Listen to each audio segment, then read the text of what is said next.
Shalom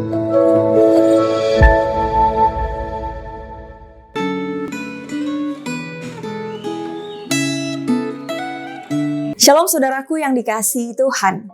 Sungguh bersyukur hari ini kita boleh kembali bersama merenungkan firman Tuhan dalam refleksi Gema. Saudara, mari persiapkan diri kita. Kita masuk di dalam doa. Terima kasih Allah Bapa yang baik, kami mengucap syukur Tuhan buat anugerah-Mu dalam hidup kami, buat berkat-Mu yang masih boleh kami rasakan hari ini. Tuhan, kami juga bersyukur untuk kesempatan saat ini kami boleh kembali belajar firman-Mu.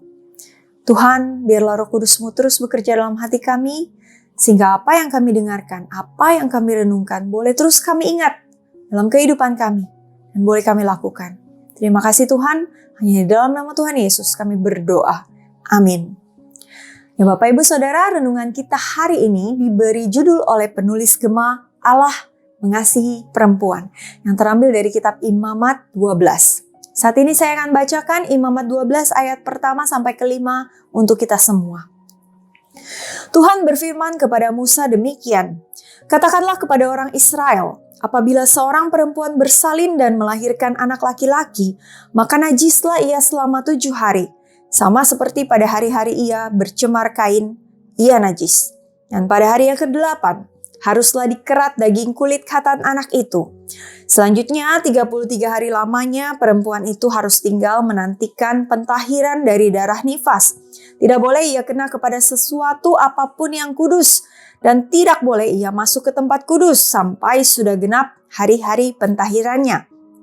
Tetapi jikalau ia melahirkan anak perempuan, maka najislah ia selama 2 minggu, sama seperti pada waktu ia bercemar kain.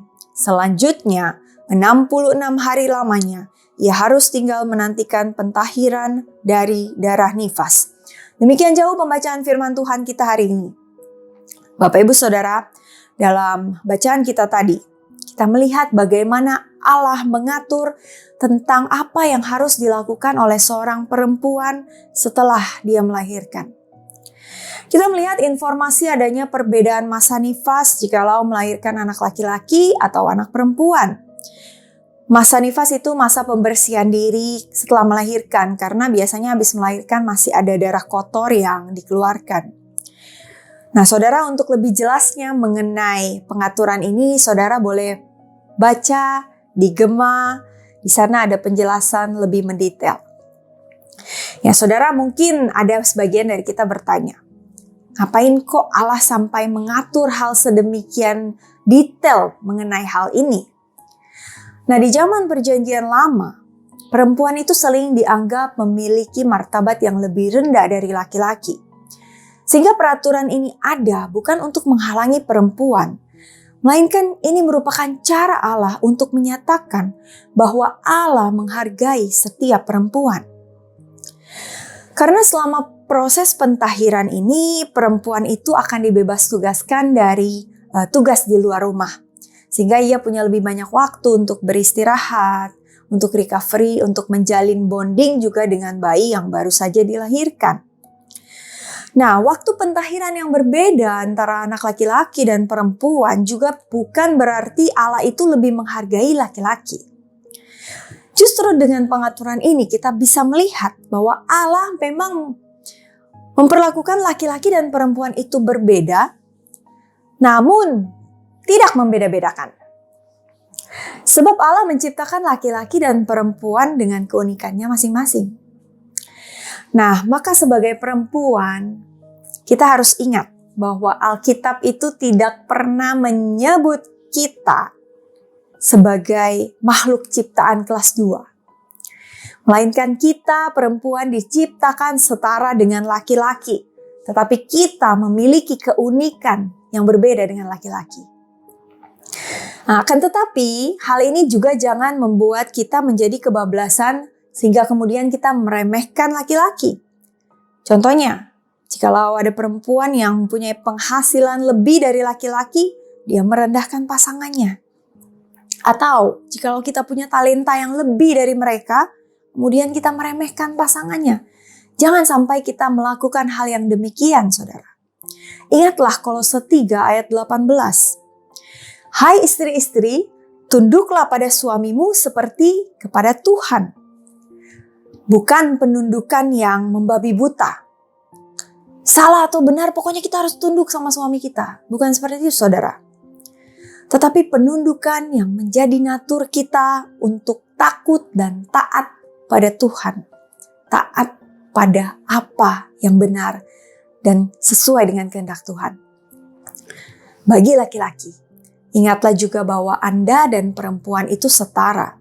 Karena itu hargailah dan hormatilah perempuan sebagaimana juga yang tertulis dalam Keluaran 20 ayat 12. Seorang wanita harus dihormati. Saudara, perempuan dan laki-laki diciptakan setara, diciptakan berbeda karena kita punya keunikan masing-masing. Tapi bukan berarti membeda-bedakan. Karena itu poin penting yang harus kita ingat hari ini. Mari saudara, baik kita sebagai perempuan ataupun laki-laki, mari kita menghargai diri sendiri. Dan ingatlah bahwa setiap kita berharga di mata Tuhan. Mari kita juga hidup dengan fungsi dan tujuan kita diciptakan oleh Allah. Dan yang terakhir, biarlah setelah kita menjalankan fungsi dan tugas kita, kita boleh terus hidup memuliakan Allah. Baik saudara sebagai perempuan maupun sebagai laki-laki. Amin. Mari kita berdoa. Tuhan Yesus, kami sungguh bersyukur untuk firman-Mu hari ini yang mengingatkan kami bahwa Allah menciptakan kami laki-laki dan perempuan itu setara. Dan bahwa perempuan bukanlah makhluk ciptaan kelas 2, melainkan Allah menghargai perempuan, Allah menghargai ciptaannya, Allah menghargai kami Tuhan. Kami sungguh bersyukur. Tuhan, karena itu biarlah dalam hidup kami boleh terus mengingat. Dan kami boleh terus bersyukur bahwa kami adalah makhluk ciptaan Tuhan yang berharga. Dan biarlah kami boleh juga menghargai diri kami sebagaimana Engkau menghargai kami. Dan biarlah kami boleh juga menghargai pasangan kami. Tuhan berkatilah setiap kami dalam menjalani kehidupan kami. Biarlah kami boleh terus memuliakan Tuhan. Terima kasih Tuhan untuk firman-Mu hari ini. Di dalam nama Tuhan Yesus, kami berdoa dan kami bersyukur. Amin. Tetap sehat saudara, semangat, Tuhan Yesus memberkati.